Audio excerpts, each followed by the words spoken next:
North Atlantic, February 1943. The sea was a graveyard of steel. Convoy HX 229 pushed through freezing rain, 20 ships in a tight line, crawling toward Liverpool at just 8 knots. The men could barely see 20 yards ahead. The fog was thick, the wind screaming. Somewhere out there, beneath the surface, were German U-boats, waiting and listening. Every sound mattered. The clank of a chain, the hum of a propeller, even the scrape of a cook's ladle could spell death. In the galley of the SS Silver Crown, Chief Cook Henry Hank Walters, 44, broad-shouldered, soot-streaked, and always smelling of engine grease and onions, stirred a pot of soup that hadn't seen fresh vegetables in weeks. He wasn't a soldier, not a scientist, just a man who'd spent 20 years cooking at sea. But that night, he noticed something. As he poured leftover grease into the drain scupper, a slick spread across the dark water. Calm, almost mirror-like. And for a brief second, the usual engine vibrations beneath his feet felt quieter. He stared, then looked out at the waves. Could that stop the sound? He muttered. No one heard him. The deck crew was too busy scanning the black ocean for periscopes. The convoy's escort, a pair of corvettes, had already reported sonar echoes nearby. Everyone was tense, ready for the next torpedo trail to flash through the gloom.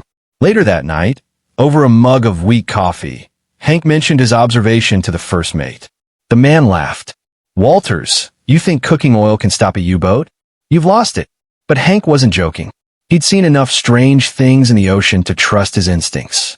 Over the next few days, the U-boat threat grew worse. Radio reports came in. 2 ships torpedoed from another convoy just 50 miles east. The Germans had developed new hydrophone tactics, detecting engine vibrations from miles away. The ocean itself had become their radar. And so, while officers argued about zigzag patterns and escort formations, the cook started experimenting. Quietly. Every evening, after dinner, he'd dump small amounts of waste oil from the kitchen over the stern, watching how it spread, watching how the waves flattened, how the sound seemed to dull just enough to change the hum under the hull. At first, the crew mocked him. Then one night, a miracle. A U-boat's sonar ping, sharp, metallic, echoed across the dark. But faded, broken, confused. The Silver Crown's escort never spotted a torpedo wake that night. The sub simply turned away. No one could explain it. But Hank had an idea, an insane one. He believed the layer of oil on the surface disrupted the U-boat's passive sonar, scattering the vibrations that submarines relied on.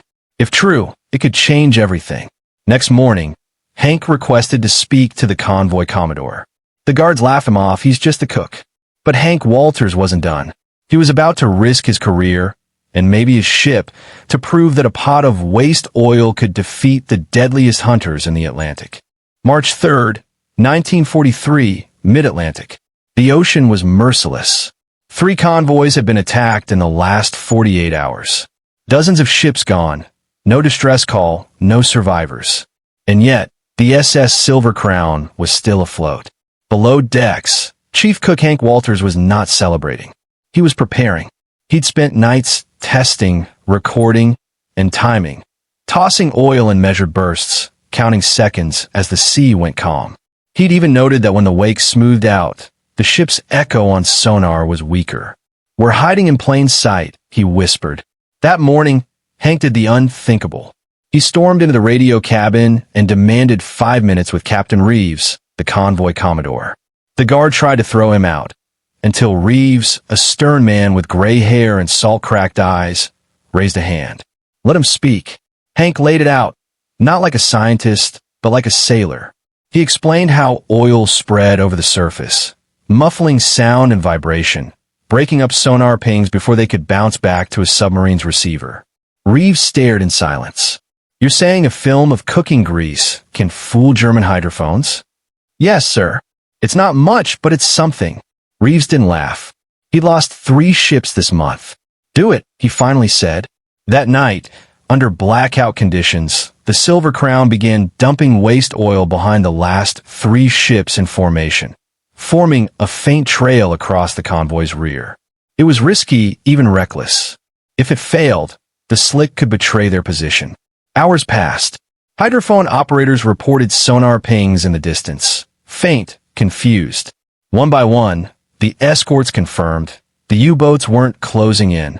Then, at 2:14, an escort ship, HMS Begonia, caught a submarine on radar, only 800 yards off the convoy's stern. It surfaced, turned sharply, and dived away without firing. The crew watched its periscope vanish into the oily calm. Hank didn't cheer. He just stared at the horizon, gripping the rail with shaking hands. The convoy reached Liverpool 5 days later without losing a single ship. For the men aboard, it was a miracle. For Hank, it was proof. Within weeks, British naval intelligence quietly took notice. A report labeled oil film sound suppression, Walter's method, circulated among escort commands. The Admiralty never made it official. It was too crude, too unpredictable. But convoys across the Atlantic began carrying extra barrels of waste oil for emergencies. Historians would later debate whether Hank's idea truly saved ships or if luck had played its part. But among sailors, the legend stuck. They said one cook had found a way to make the ocean itself protect them, a patch of calm in the storm. When the war ended, Hank went home to Maine, bought a diner, and never mentioned the idea again. Yet, decades later, engineers studying acoustic stealth coatings rediscovered the same principle. Dampen vibration, scatter reflection, break the signal. The foundation of modern submarine stealth, born from a cook's insane wartime experiment. As one retired sailor wrote years later, in the North Atlantic, courage didn't always come from a bridge. Sometimes it came from the galley, with a pot, a spoon, and an idea no one else dared to try.